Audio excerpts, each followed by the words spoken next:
Going through a divorce is difficult to say the very least. Dealing with custody of the children can often turn into a high conflict situation.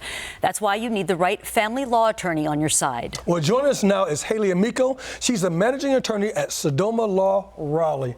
Hello and welcome to the show. Thank you so much for having me. I'm thrilled. Yes, thank you so much for being here. So the Raleigh office will be opening its doors in June, correct? That's right. We can't wait. June 2nd, our doors will be officially open, but we're already serving that area now. Fantastic. Okay, Sodoma Law offices, again, the new one will open in June in Raleigh. You have relocated and will be relocating in the process of it. So let's talk about this. How does relocation impact custody cases? Oh, that's a great question, and it can have a major impact on custody cases. I mean, just from the basics of how are you going to exchange your child on your visitation schedule? You know, if you have a major amount of distance now between both parents, how are you going to do that? What are those details going to look like, the logistics? Where's your child going to go to school if one parent lives in one state and the other parent lives in another? What about doctors? What about activities? What about sports? Things like that. Those little logistics details for your kids matter big in your custody schedule. And so you're going to want to consider that if one parent is thinking about a relocation. Is there a standard case that actually governs all that? Yes, there is. It's specifically case law here in North Carolina, the Ramirez-Barker case. It lists out several factors for what the court should consider in determining whether a relocation makes sense. So the court is always going to be bound to do what's in your child's best interest. That's first and foremost. That's all the court is really going to care about when they're making the decision for you. So yes, those factors are going to include things like what are the advantages or disadvantages to your child. So that's something you want to keep at the forefront. Don't think about the reasons you might want or need to move, but what about the advantages or disadvantages that the relocation will have on your child?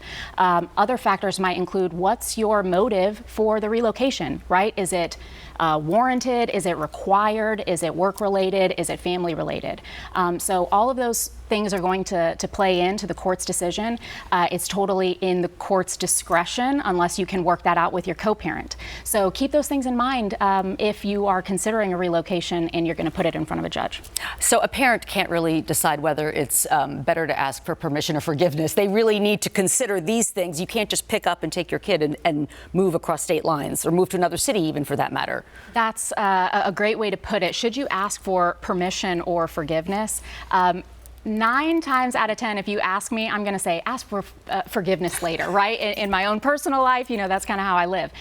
In this case, I could see that really causing some issues. If you relocate and the other parent takes it to the judge, you could be forced to come back. Wow. Or the court could say, you can do whatever you want, but the child is going to live primarily here. And now the court might be considering changing the custody or visitation schedule to say you can live wherever you want and you're going to have time with your child, but it might look differently depending on, again, those logistics and the back and forth with a co-parent. You've got to keep that co-parenting relationship at the forefront too, because distance or conflict over a relocation can really cause some tension in a co-parenting relationship. So you might be asking, what does this impact have on a child, right? Living in one place or the other, it will be great for that child, or it might be, but you also have to consider if it isn't. Absolutely. Oh, it's so many things to consider. How can, going through this stuff is very difficult. I have been through a divorce. We did not have custody issues because of the ages of my children, but it's such a time when emotions are running so high. How can working with the right attorney make a difference in dealing with something like this? So certainly emotions are high, and definitely if you're the parent who's not relocating and you see it as your child's being taken or your child's being moved farther away from you, what impact is that going to have on their relationship? So definitely a family law attorney can help have those conversations, talk about it in a non-confrontational way with the other side. I definitely suggest and recommend trying to reach an agreement on this topic if you can without taking it to the judge, because once you take it to the judge, you lose all decision-making authority, right? The decision is now somebody else's. So definitely a family law attorney can help guide you through that process, tell you the things that you need to consider, and then help you have those tough conversations with your co-parent. Hailey, how do you personally help your clients when emotions are running really high? Oh, goodness. Because I know that you practice family law and you see it as a privilege, right, to be with people in what can be the most difficult time of their lives. Absolutely. Yeah, and maybe not even just the most difficult. I would even say those transitional periods, because adoption, maybe you're welcoming in a new child to your home. Maybe you're doing estate planning, or you need some estate planning help to prepare better for your future. So definitely it can be emotional.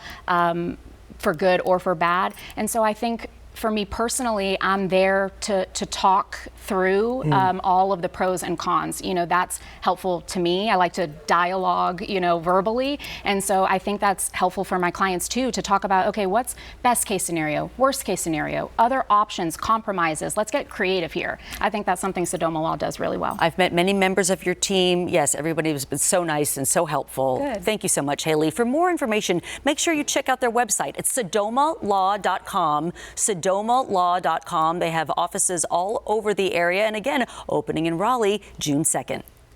Thank you so much for your time today. Thank you for having me.